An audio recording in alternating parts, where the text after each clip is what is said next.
Hi, good morning. My name is Caitlin Rutherford. I am a proud Army spouse, 16 years married to my soldier. I have SFRG experience at the battalion, brigade, and division levels, and I'm really so excited to facilitate today's panel.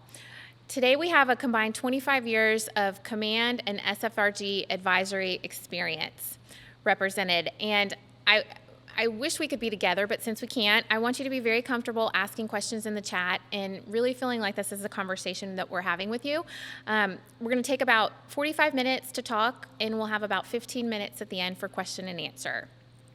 So to get started, I'd like to set the stage for our discussion with a visual.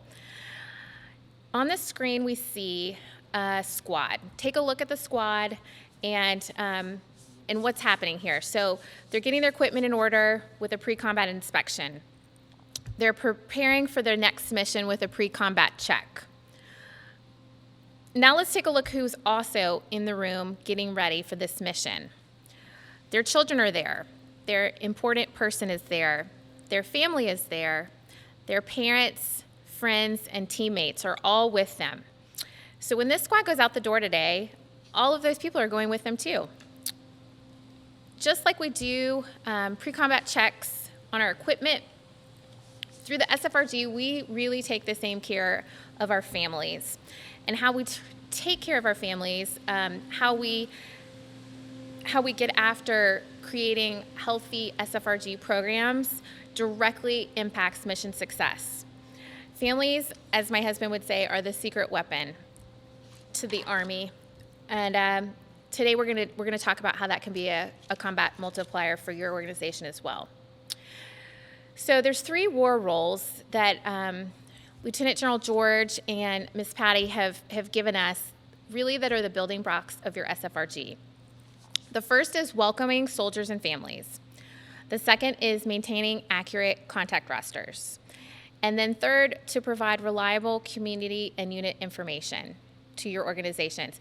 These are the building blocks of a healthy SFRG and really the tools in your kit that you're going to use to create organizations that are operating at the excellence level. So let's get started today with a question. We're going to start with a question directed to Lieutenant Colonel Ferguson and Alex, and we're going to start the discussion with the W in our war roles, welcoming our soldiers and their families. Well, good morning, and thanks, Caitlin. In terms of our organization, I think really leveraging the sponsorship program to make that initial contact with both the trooper and the family members that are arriving at the organization. That's really their first contact and kind of setting those conditions for them in terms of what to expect when they arrive at the unit. Utilizing that, one, opens up lines of communication to try and help answer questions, kind of paint the picture for the individuals that are moving in and joining your unit, and start to discuss what they can expect as they arrive at the new unit. Everything from training towards where they're going to be living, what the daily kind of scope of duties and responsibilities are. So I think for us, really leveraging that sponsorship program and linking them up with fellow troopers that are, in the same situation that they've been in before, and trying to, convey that information and answer their questions and any information that we can provide to them. And one of the things on the spouse side that my battle buddy Patrina Sweet and I have done is we recorded a video of ourselves, kind of welcoming ourselves, so we can put a face to the name that are on the end of emails, and we posted it on our family Facebook page. And that way people so when we're sending out emails or making phone calls or sending texts or other things, they can see our face, and if we see them in the community, that's great, because unfortunately during COVID times, we're not able to meet face-to-face and give each other hugs and handshakes and things like that. And then the last one that's been pretty successful even in COVID is continuing to execute things like hails and farewells. Even in the virtual setting, utilizing technology like MS Teams and getting both the trooper and their family member, getting to know them a little bit and making them feel welcome through that medium. Fantastic. And that's something that the hails and farewells we both do. It's not just the soldier, but it's also the family members that we welcome them there, and so that we can see them. Fantastic.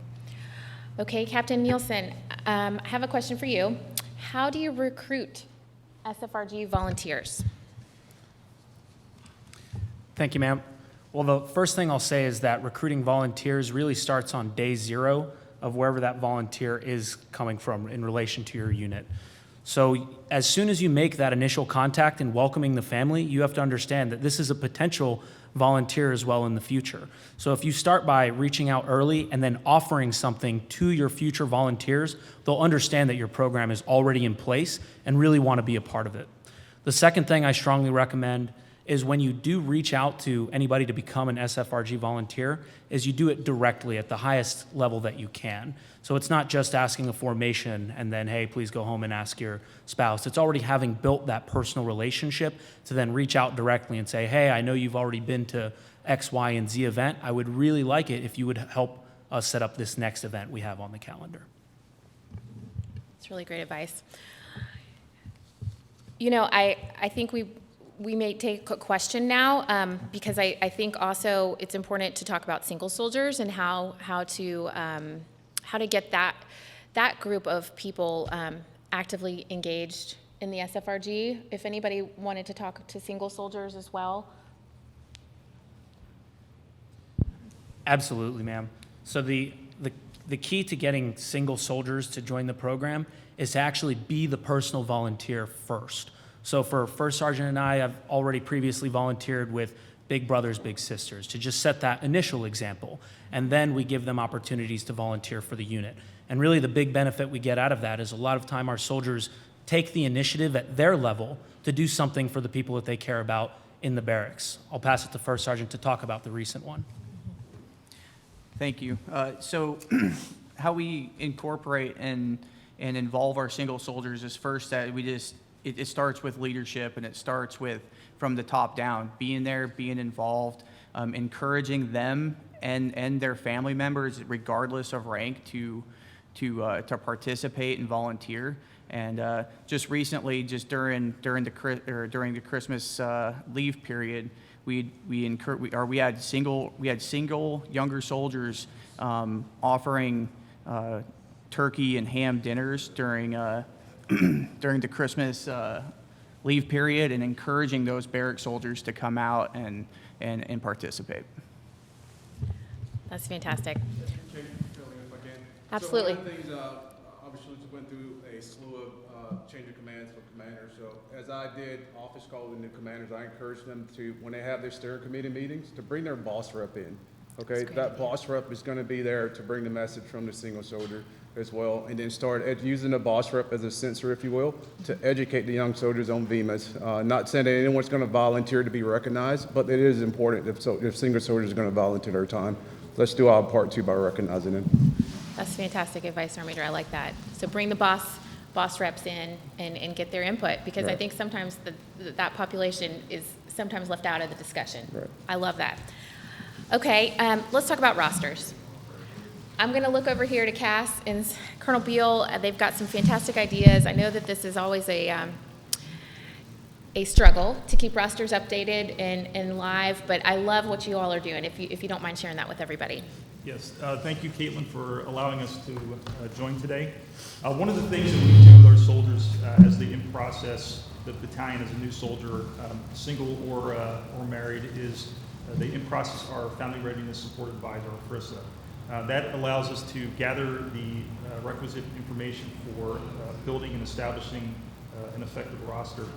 Secondly, another thing we do quarterly is we have a family member orientation program where we bring the new soldiers and their family members either to the battalion or some other location on JDLM and get to meet the FRG leadership within the companies, but also the battalion leadership as well. So those are two things that we do. I'll pass it to Cass to provide her input as well. Sure. So those of us who have touched the roster know that it can be a little bit of a bear. And what we found a couple different things. What we found is that each company having their own roster format is not conducive to the unification of our communication that we're looking for. And so something new that we've been trying is to uniform the rosters, and also we've built a central data management system where all the contact information for all the spouses live. And so that's become our single source of truth, where all the information, phone numbers and names and emails, anything that they want to be communicated to is held. And the great thing that's come from that is because it's updated in one central source, the companies themselves are not updating it, which has been, from my own experience, can be a huge, huge use of time. And so we've eliminated that use of time just by having that single source of truth. And then from there, we're able to deploy emails, just one email distro that anybody, any of the SFRG leaders within the 160th can access, as well as our FIRSA and as well as the advisors.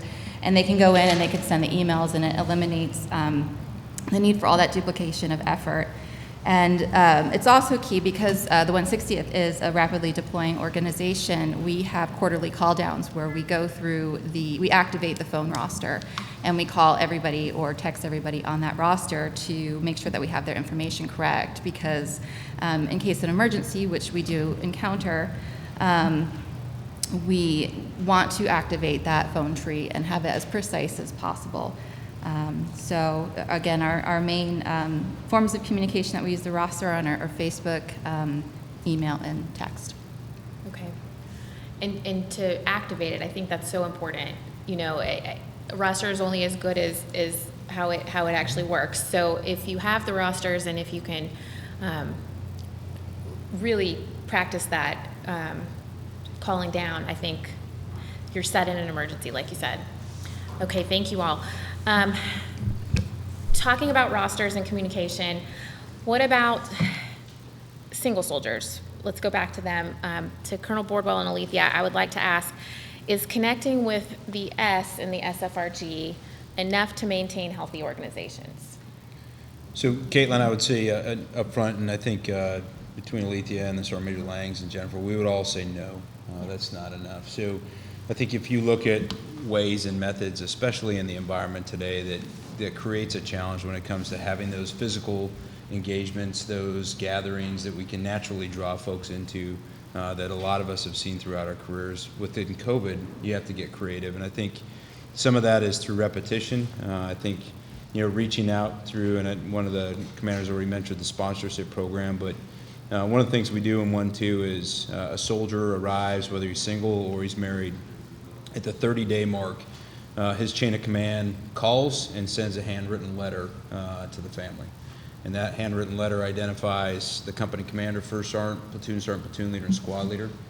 So that's initiating that contact, whether it's a single soldier and it's that parent, or if it's the spouse. And that reaffirms, one, engagement from the chain of command, and then that desire for them, desire from the chain of command to make sure that the family feels welcome and that they have an opportunity to not just get the answer from the soldier, which is sometimes my family doesn't want to be involved, but it actually gives the family an opportunity to see that there is a program, that there is engaged, and there is an effort being put forth by the unit. Alethea, I don't know if you have anything to offer on that. Well, I think it also speaks to the fact that the military is such a unique organization, and part of what draws people is that sense of family and unity that you get when you involve everybody other than just the soldier. And I think that it's important when a spouse, children are involved in a unit and feel a sense of family, that filters back to being at home. Soldiers are happier, perform better, especially when soldiers are away from home. You know, when you're forced to move somewhere where you don't have any friends or family, having that connection to the unit and knowing that there's always somebody that you can contact and count on is essential to making sure that everybody is successful. Yes, that is, you all just, I think, really captured it right there.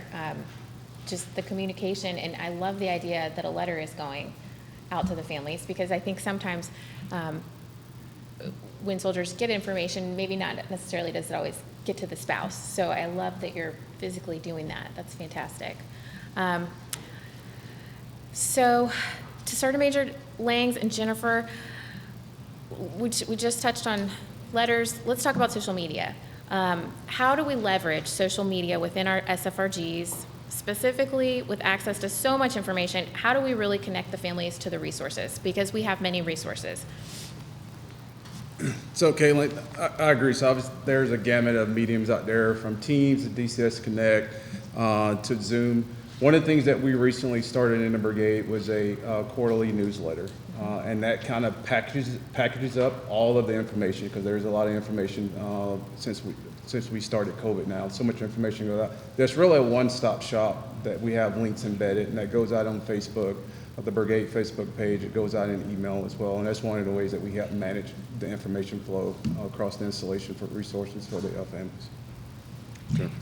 And so that also encompasses a lot of what is in the Sound Summit. So, upcoming events, JBLM, some additional resources, but it's really finding out what works, kind of at echelon. So not leveraging one type of social media, but ultimately, kind of getting the pulse of your organization. So whether it be via Facebook, create your small team or build your team, whichever that may be. A lot of our units have started their own, spouse SFRG Facebook page, and that creates a smaller pool so that as you push information out, you get a lot more feedback instead of just assuming that when you post it on an organizational page that you have that feedback. And then in addition, not relying too far on social media. We have some units that send out that kind of welcome packet and welcome information, hard mail still, just to make sure that we're kind of creating multiple touch points and getting that information out.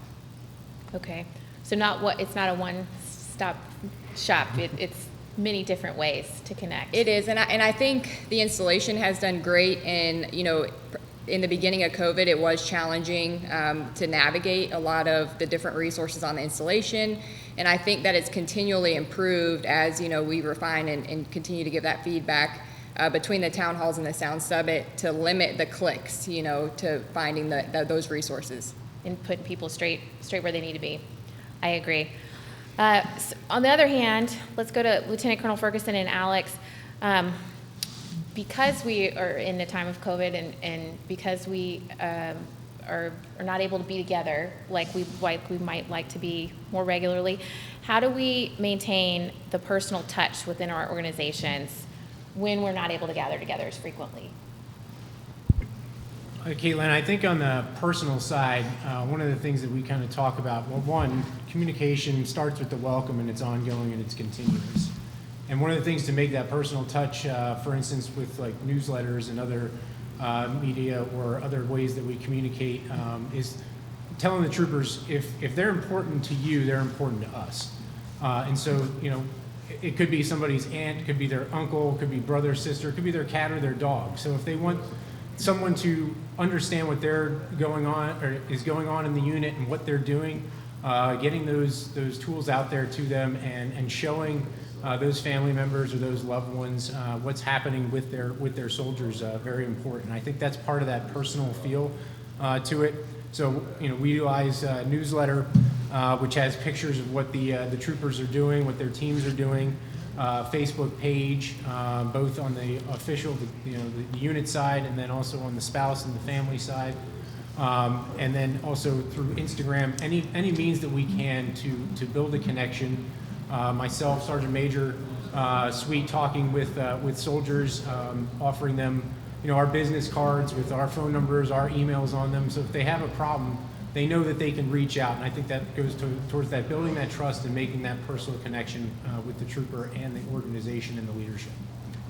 And to tack on to what Tim said, what's important is, recognizing some of those important things that happen in your life, whether it's a marriage or a baby or even a graduation, to recognize even just a small little note or a phone call or a text, whatever it is, just to reach out to them to say, hey, I heard you, graduated nursing school, or I heard you graduated from whatever program it is, and we work, especially having a baby, and we welcome them not only into the squadron but into the brigade with some baby swag, and of course, because we want to represent.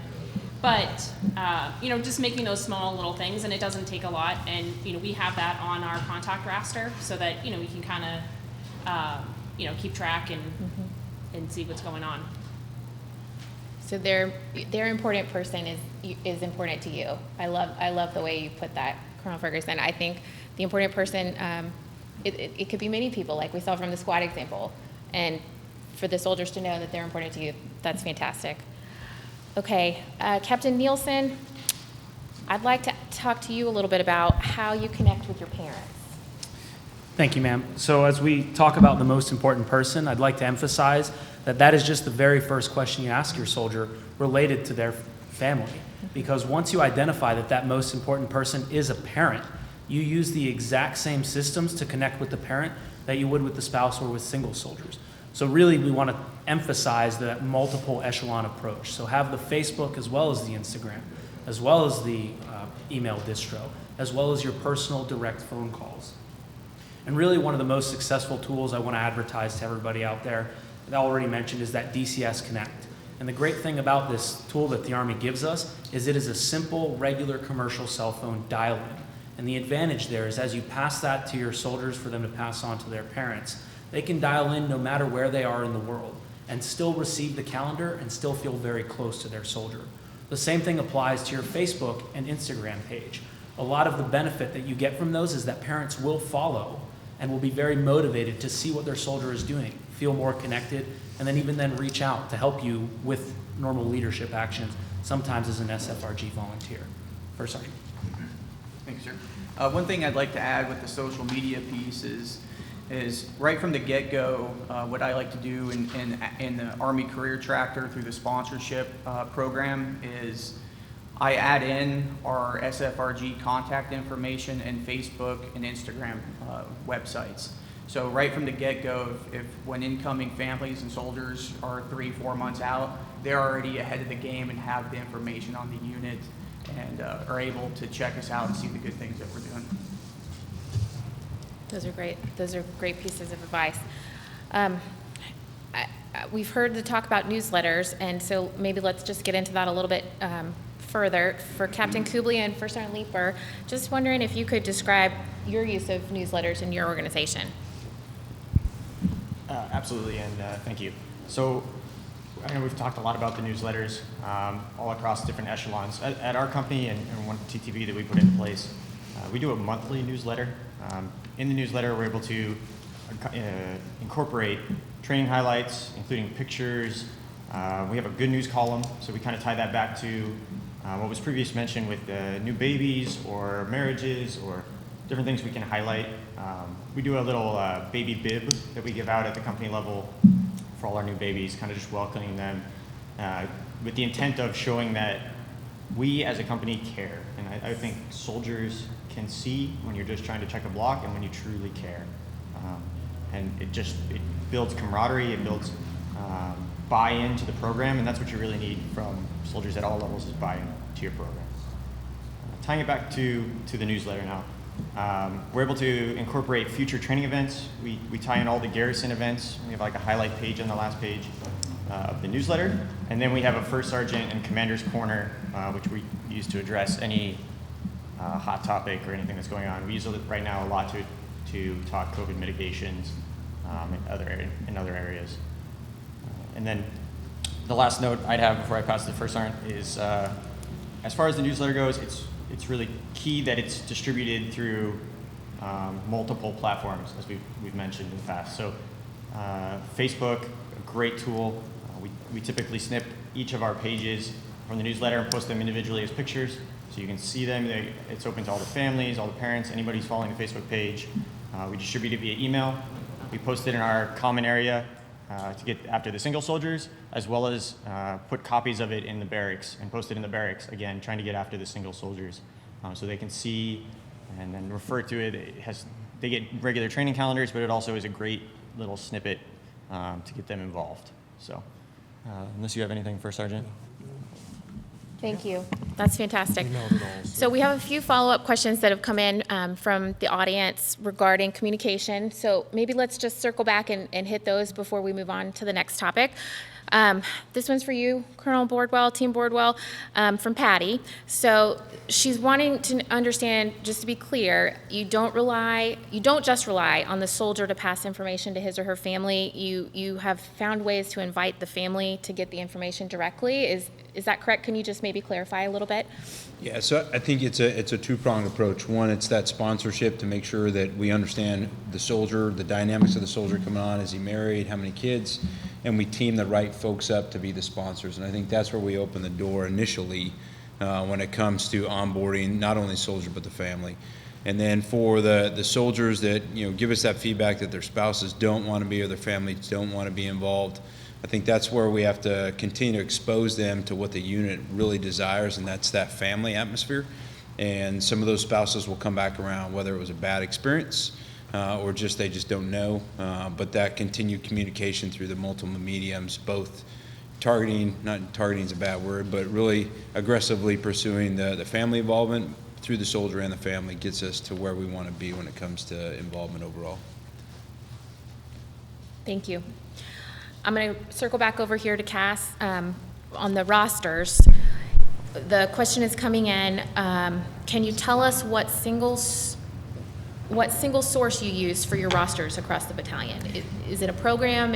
What is the single source? Yes, so it is Google. Right now we use just Gmail, and we use Google Contacts, and from there we export the contact information from the Google contact list and then format it to the way that we need. And there's an extension called Cloud HQ, which allows us to send the bulk texts. Okay. And these resources, we're going to package this all up for you. So the attendees today, you're going to get all this in writing, exactly what you need to do step by step. I'm going to break back to you all because another question that's come in, I want to ask Cass and Lieutenant Colonel Beal because I think we need to discuss the steering committee structure and what that looks like for your organization, and how far in advance do you plan your SFRG calendars? And then I'm going to have a few follow-ups to go to that. Okay. All right, well, thank you. So our steering committee, we have at the battalion level, we have our steering committee that is typically made up of our command teams, our FRSA, our executive officer, our resource manager, because finances are a big part of what we do, and then also our actual family readiness advisors are part of that.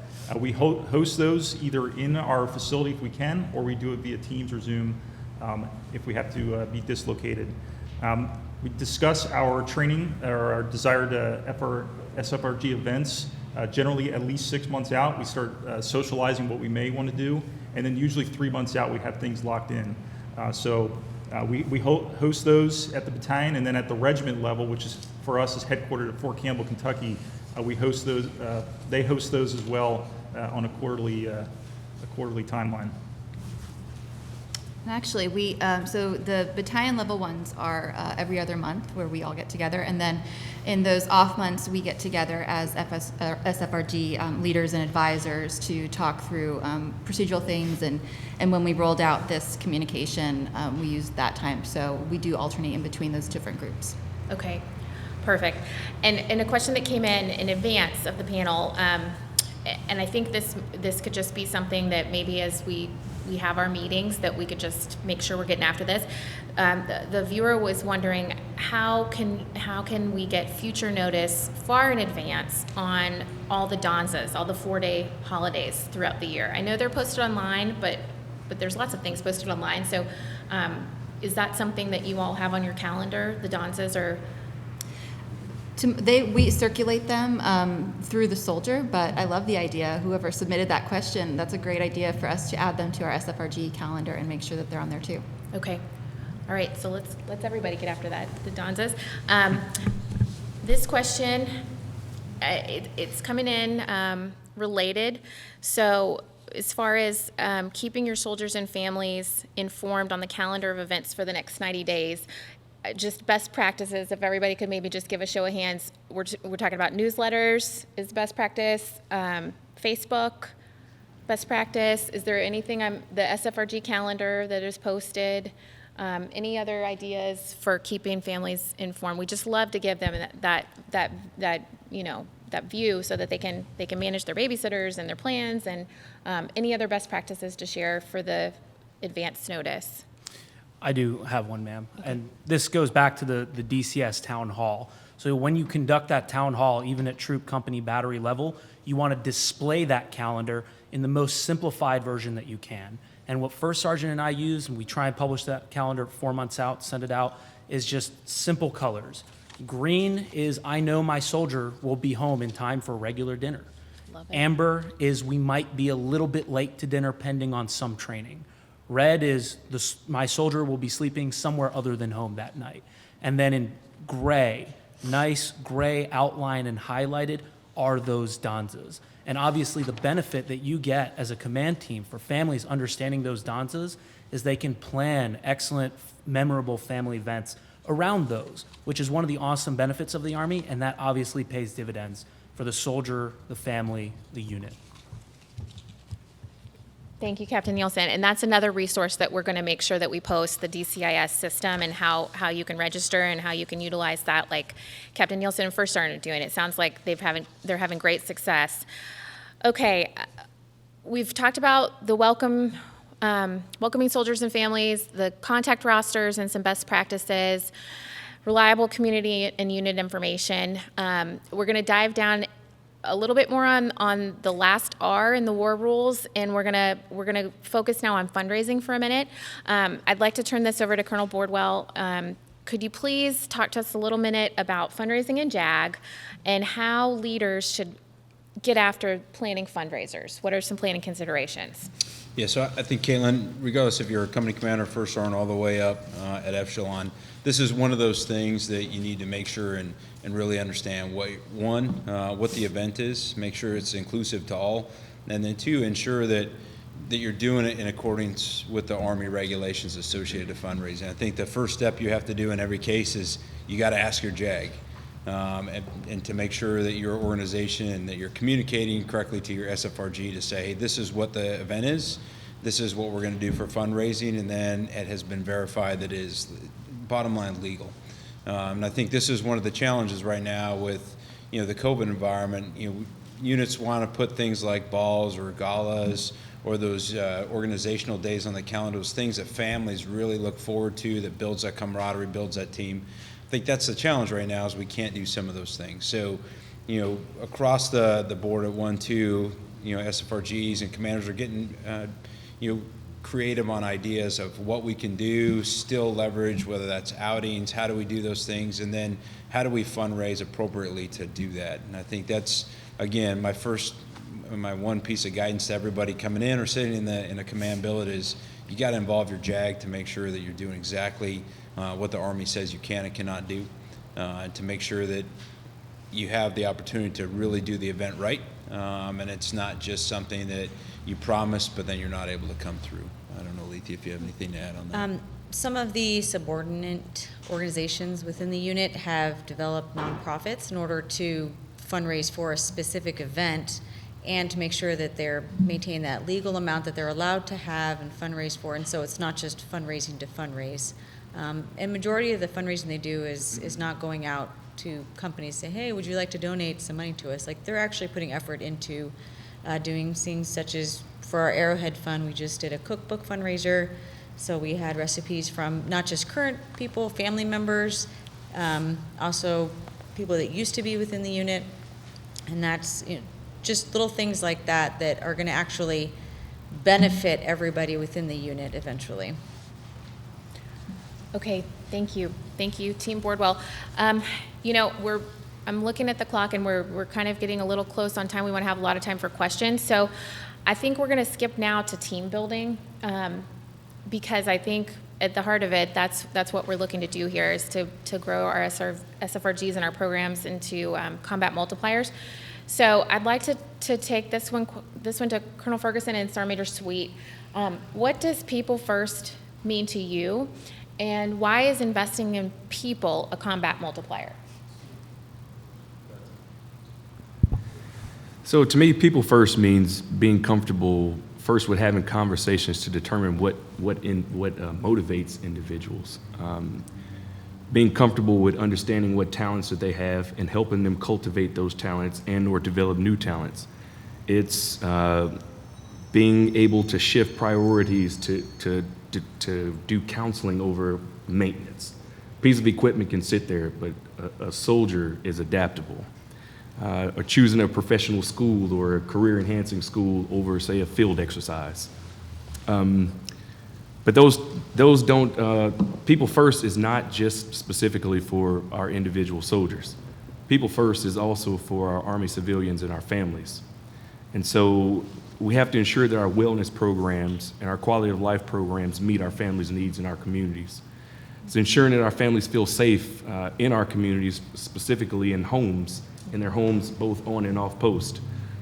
This is definitely a combat multiplier because a family that feels comfortable, a family that feels that you care, they're more inclined to be involved, they're more inclined to volunteer, they're more inclined to develop relationships with other members of the community, and it can lessen the burden of stress on both the soldier and their families.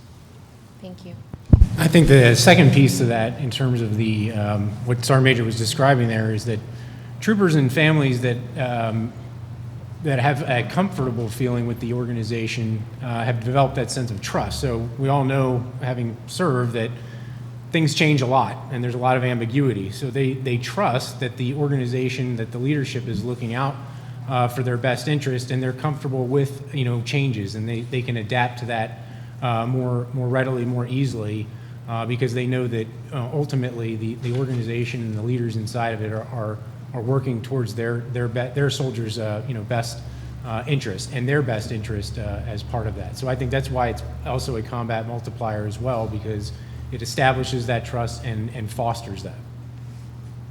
Okay, I'm gonna take this question that came from online viewers. A few folks have sounded off on this one, and so it's obviously important to them and to us. How do you engage families who are reluctant to participate or who may have had a bad SFRG experience? So I'm going to share a little of my best practice on this before I turn it over, but I think it's important when you have families who are reluctant to come out and to be a part of your organization.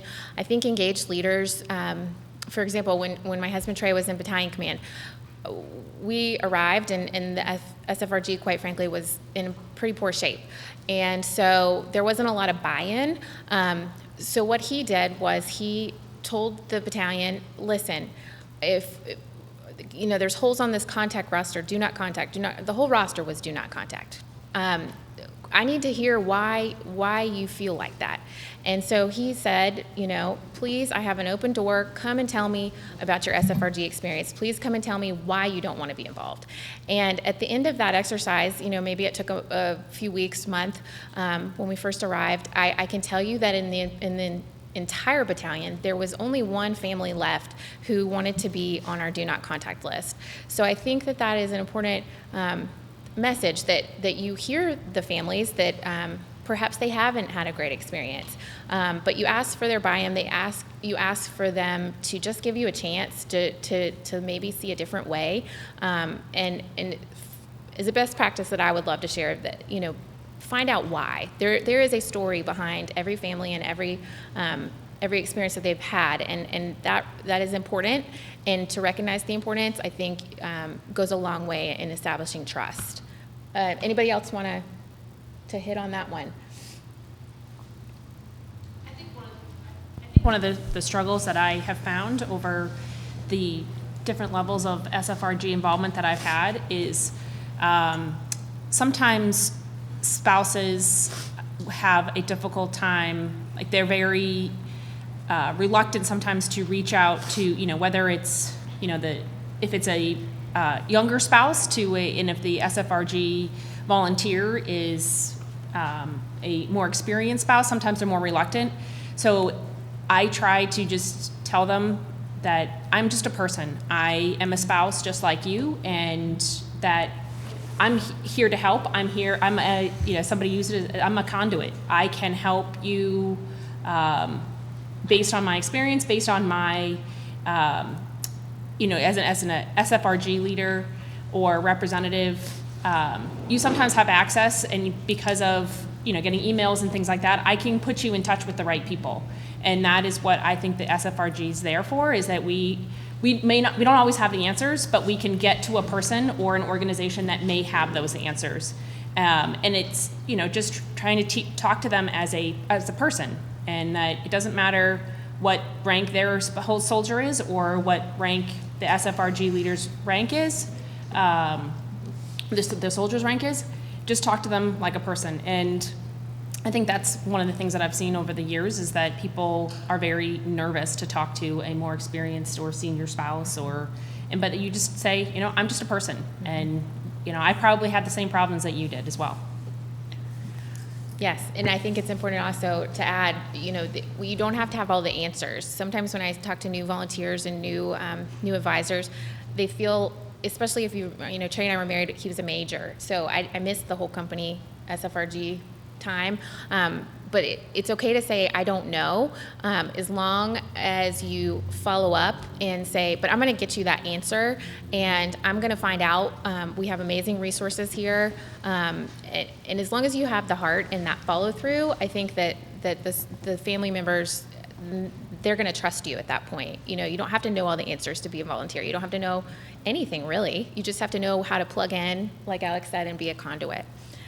Okay, this is related from Patty. What should a family spouse do if they don't feel connected or aren't getting information about what's happening in their soldiers' units? Sometimes we feel worried we might get somebody in trouble if we say that we don't feel connected. Have you all had any experience with spouses who maybe are outside of your organization and they're looking for a way in, or any advice on getting them connected if perhaps they're not feeling connected? Cass, okay. One thing that seems to work is just asking them how we could help get them more connected, how they would feel more connected. And a lot of times what comes from that are really great ideas of different events or different ways that we could outreach to people. And another thing that has come from that is that I found that with different types of interactions, so like when we have done an event, and then maybe we've done some sort of donation drive, or when we've asked people to volunteer their time, those all seem to gather different groups of people who have those different interests. And so varying the types of interactions that there are, and again, just asking what would make them feel more included. What would make them feel more included. Okay, we are going to turn to event planning now, because I think that this is, you all have 25 years of experience here to share, and so I'd like everybody to perhaps describe, just highlight quickly some of your best, highest level participation, most memorable events that you've planned for your soldiers and your families. If maybe each table could just highlight an event, I think we can leave everybody with some really great ideas there. We can start. You want to start over here? Yeah. So pre-COVID, large organizational days kind of captured a large audience, making sure whatever echelon you're having your organization day, making sure you're including family events, things for children as well as single soldiers. Competitions for sports are always really great. During COVID, we found quite a bit of success still in, trunk or treats that are kind of drive-through style, that are pre-packaged candy at the end, on top of a lot of social, events for spouses where, it is digital or Zoom, but you can drop off crafts and you can do crafts together, through that digital platform.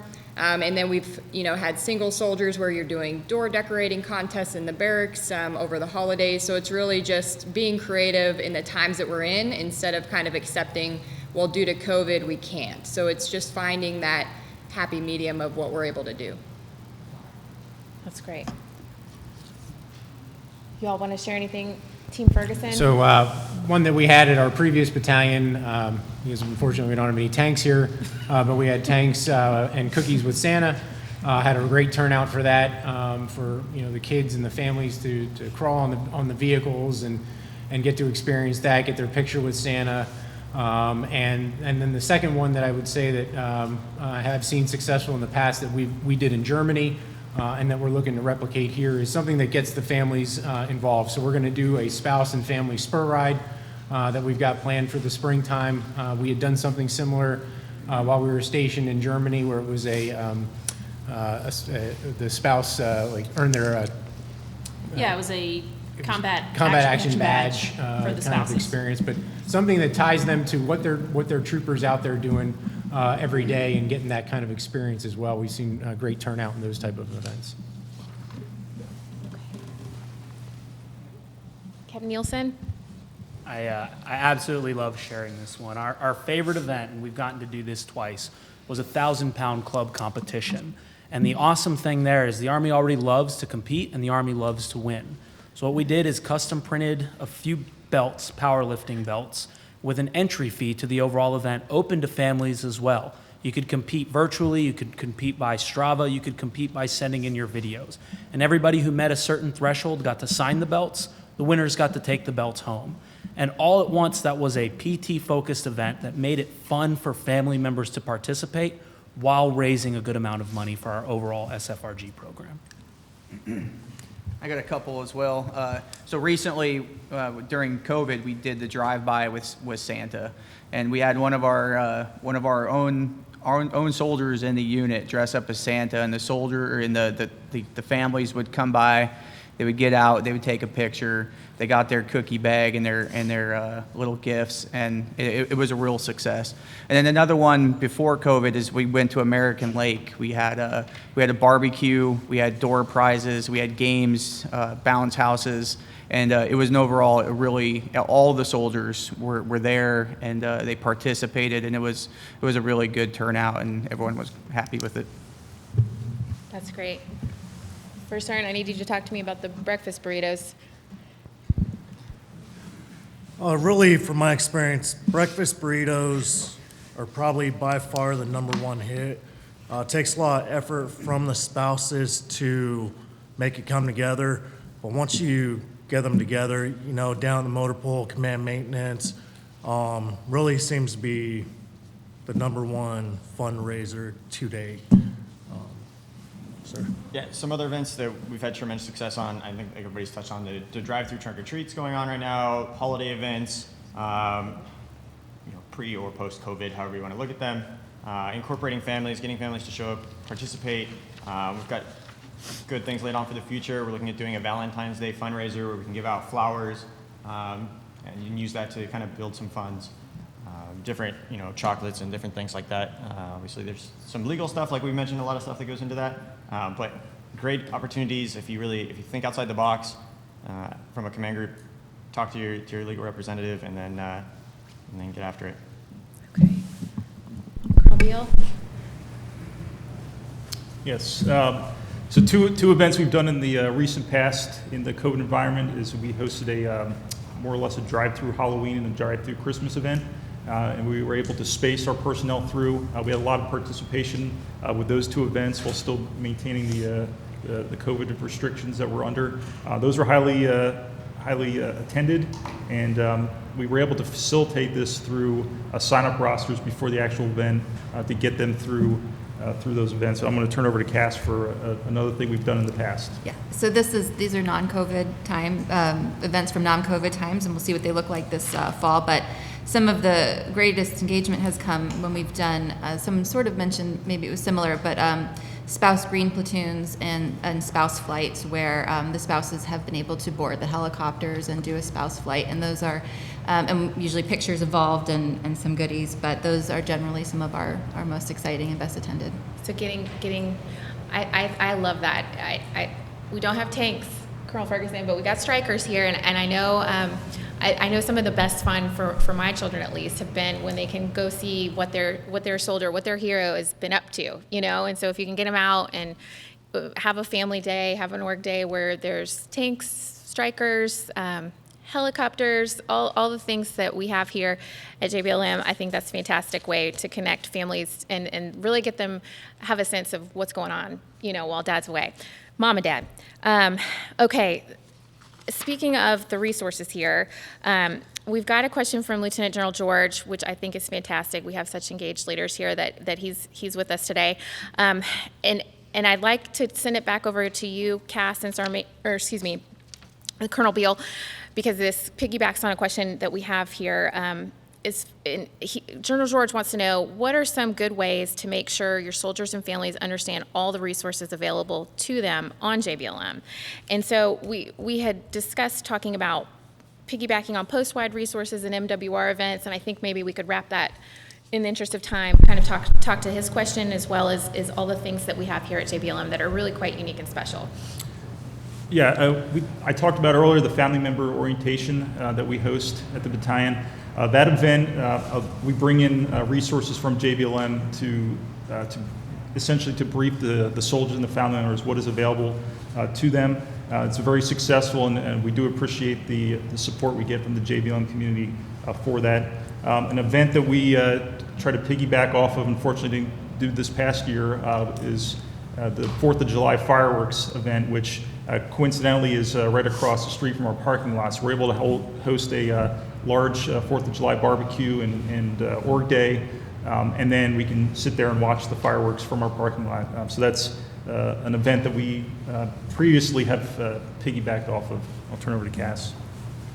I'll just add, because of the sprawling nature of JBLM and how many people live in different corners of the area, we've found that when we can piggyback off of something that's being offered on post, we get a lot more participation. So if they're coming for a Christmas event, maybe it's the same day as the Christmas tree lighting, and so that way they have two different things that they're planning to attend. So use the calendars here, the JBLM resources, and all the different events that are being planned, and kind of take that and make it your own. Maybe it's a pre-party or a post-party or some kind of gathering around the event. That's fantastic. Okay, we are really running out of time. I think we need another hour to really talk through everything we want to say here today. So in the interest of time, we haven't talked about volunteer recognition, so perhaps when I throw this question out, that could be part of somebody's answer.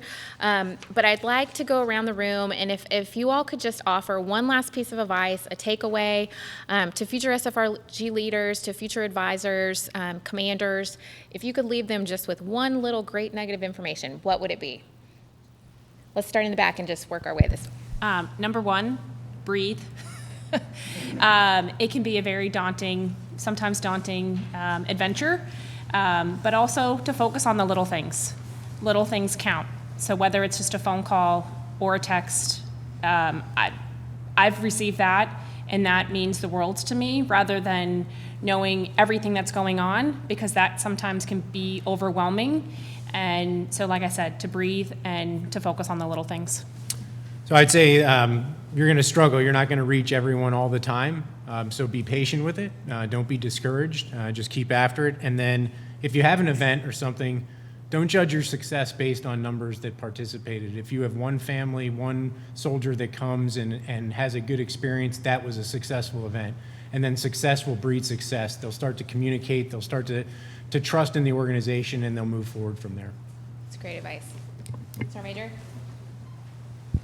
My advice would just be to get involved early. I know we soldiers use the sponsorship program primarily as a tool that the Army developed for us, but get involved with your spouses and get involved in that sponsorship program early, reaching out to the families. We kind of struggle with that, so just if you're the future, please get involved early. Don't use an Army checklist. Create your own. Let's go over here, Sergeant Major and Jennifer. Caitlin, I would say predictability, time of day. If you really want to maximize participation, obviously the dynamics of the household have changed with homeschooling, et cetera. So just get feedback and have that predictability. And then obviously recognize. Make sure you have a disciplined battle rhythm to recognize our volunteers as well. So important, volunteer recognition.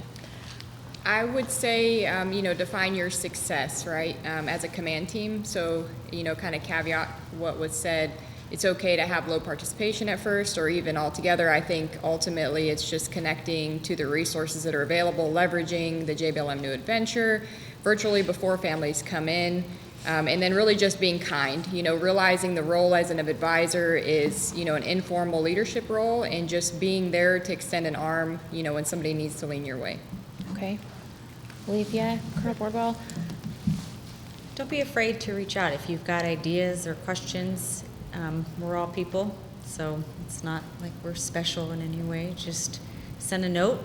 If you can't figure out who to get through our Facebook page. Pretty much every unit has one. There's always contact information on there. Or if you have ideas about events that you'd like to do, submit those up, and obviously someone will try to make them happen. I think that, just to piggyback on a couple of the comments, I think consistency, whether that's in how you communicate and how you prioritize a command team and a SFRG, the program has to have consistency in it. Sergeant Major mentioned predictability, and I think one of the challenges right now is you're trying to get that involvement from the entire organization is it has to be genuine. So if the families don't think the command team genuinely cares about the program, then they're not going to have buy-in. So it's how do you be consistent, how do you communicate clearly, and how do you also be receptive when things aren't working, and be able to take that step back and look for those new ideas, as Alethea mentioned, to create more buy-in across your organization.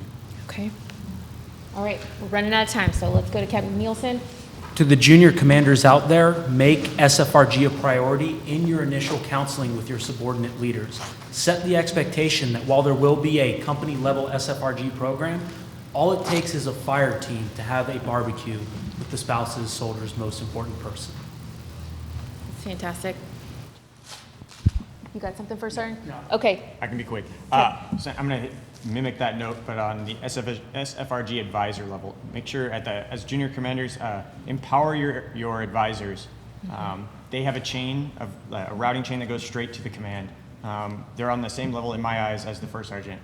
I take a phone call at the same level as I take a phone call from the first sergeant. Fantastic.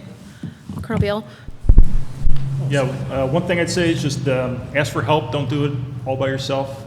Play up the strengths of the folks in your unit, because there's amazing talent throughout your units.